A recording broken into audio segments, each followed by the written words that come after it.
ஆண்டவர்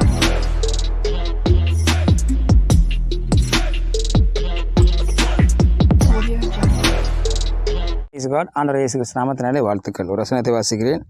தீத்துவின் புஸ்தகம் 2ஆம் அதிகாரம் வசனம் 4 வாசிக்கிறேன்.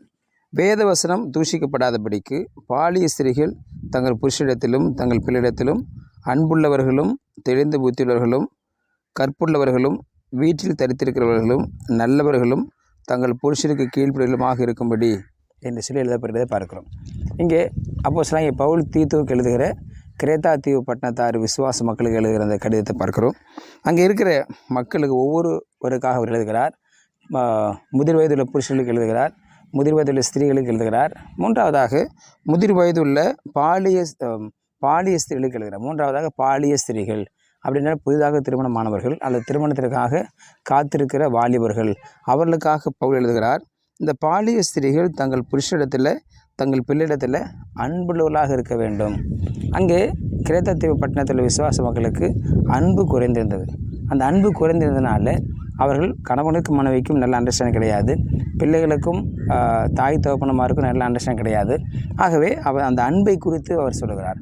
அந்த அன்போடு இருக்க வேண்டும் என்கிற வார்த்தையை சொல்லி, நீங்கள் தங்கள் புருஷனிடத்திலும் பிள்ளையிடத்திலும் அன்பாக இருக்க வேண்டும் என்று எச்சரிப்பான வார்த்தை சொல்வதை பார்க்கிறோம். அது மாத்திரமல்ல, கீழே பார்க்கிறோம், திருமணம் ஆகாதவர்கள் குறித்து சொல்லப்படுகிற பொழுது கற்புள்ள பெண்களாக இருக்க வேண்டும். கற்புள்ள வாலிப பிள்ளைகள் வாலிப பெண்கள் கற்புள்ளவர்களாக காணப்பட வேண்டும் என்று எழுதப்பட்டிருக்கிறது. கற்புள்ள கன்னியாகிய சபை, கற்புள்ள சபை, அது திருச்சபையை குறிக்கிறது. திருச்சபையை ஆண்டவராகிய இயேசு கிறிஸ்து மணவாளனாக வந்து கற்புள்ள கன்னியாகிய ஸ்திரீயாகிய அந்த சபையை அவர் திருமணம் பண்ண போகிறார்.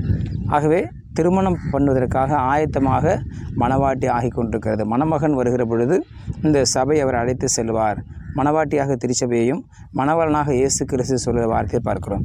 ஆகவே கற்புள்ள, தீட்டுப்படாத, அழுக்குப்படாத, கரைதிரையற்ற காரியங்களை எல்லாம் விலக்கிவிட்டு கரையற்ற, திரையற்ற, பாவமற்ற வாழ்க்கை வாழ்வதுதான் ஒரு கன்னிக்கு உண்டான ஒரு மிக பெருந்தன்மையாக இருக்கும். பெருந்தன்மையாக. ஆகவே சபையானது பரிசுத்தமாய் காணப்பட வேண்டும்.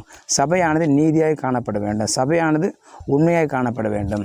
ஒரு சபையில் ஒரு விசுவாசி தவறு செய்தாலும் முழு சரீரத்தையும் பாதிக்கிறது போல, ஒரு அவயவம் பாடுபட்டால் முழு அவயவம் பாடுபடுகிறது போல, ஒரு விசுவாசி தவறு செய்கிற பொழுது முழு சபையும் பாதிக்கப்படும்.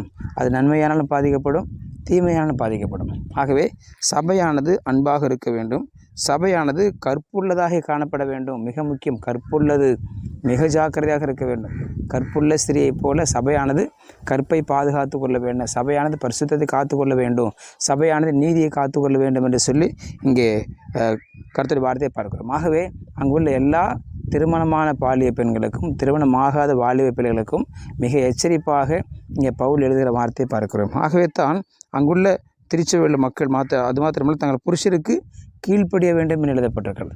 புருஷனுக்கு மனைவியானவர் கீழ்ப்படிய வேண்டும் என்ற வார்த்தை நாம் இங்கே பார்க்கிறோம். ஆகவே கீழ்ப்படிதல் என்பது தேவனுடைய வார்த்தைக்கு கீழ்ப்படிவது, கீழ்ப்படிதல் என்பது திருச்சபைக்கு கீழ்ப்படிவது, கீழ்ப்படிவது என்பது தேவனுடைய வார்த்தையை நம்பி அதற்கு கீழ்ப்படுவதாக இருக்கிறது. ஆகவே கீழ்ப்படிதல் உள்ள சபையாக கர்த்தர் பார்க்கிறார், கீழ்ப்படிதல் உள்ள சபையாக கர்த்தர் விரும்புகிறார் என்று பார்க்கிறோம். ஆகவே நம்முடைய சபை திருச்சபையானது மிக பரிசுத்தமாக, மிக நேர்த்தியாக, கடவுளுக்கு பயப்படுகிறதாக இருக்கிற சபையாக இருக்க வேண்டும் என்று சொல்லி பார்க்கிறோம். கிரேத்தா தீவில் தீத்து பல இடங்களுக்கு சென்று பாலிய பெண்களுக்கும் பாலிய ஸ்திரீகளுக்கும் இந்த வார்த்தையை சொல்லி அவர்கள் தேவன் பக்கமாக திருப்புகிற ஒரு உன்னதமான ஊழியத்தை அவர் செய்தார் என்று சொல்லி பார்க்கிறோம். ஆகவே நாம் நம்முடைய சபைகளில் இருக்கிற பாலிய ஸ்திரீகளை குறித்து நாம் எச்சரிப்பான வார்த்தைகளை சொல்ல வேண்டும்.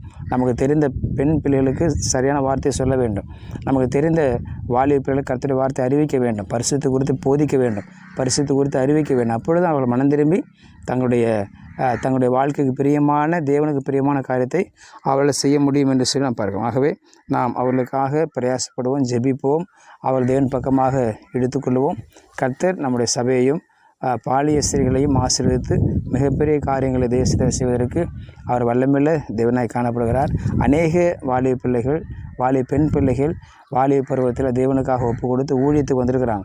அநேகர் வந்து ஊழியத்தை செய்திருக்கிறார்கள். ஐடாஸ் கட் என்று சொல்லக்கூடிய சிஎம்சியை உருவாக்கின அந்த பெண் வாலிப பிள்ளையாக இருந்த பொழுது தான் ஒரு மிகப்பெரிய தரிசனத்தை பெற்று அவர் செய்தார் என்று சொல்லி பார்க்கிறோம். நாமும் வாலிப பிள்ளை உற்சாகப்படுத்துவோம். கர்த்தர் நம்மை ஆசீர்வதிப்பார். ஜெபிக்கலாம். பரிசுத்த நாளுக்காக ஸ்தோத்திரம் பண்ணுகிறோம். பாலிய ஸ்திரீகளை குறித்து நான் வேதத்தில் வாசிக்கிறோம். எங்கள் சபையில் இருக்கிற எங்கள் குடும்பத்தில் இருக்கிற வாலிய பிள்ளைகள் அதை மிகுந்த ஜாக்கிரதையாக நடக்க உதவி செய்யும்படியாக ஜெபிக்கிறோம். உடைய கிருபை கருத்தாழ்த்து பிரமேசு நாம ஜெபிக்க நல்ல பிதாவே.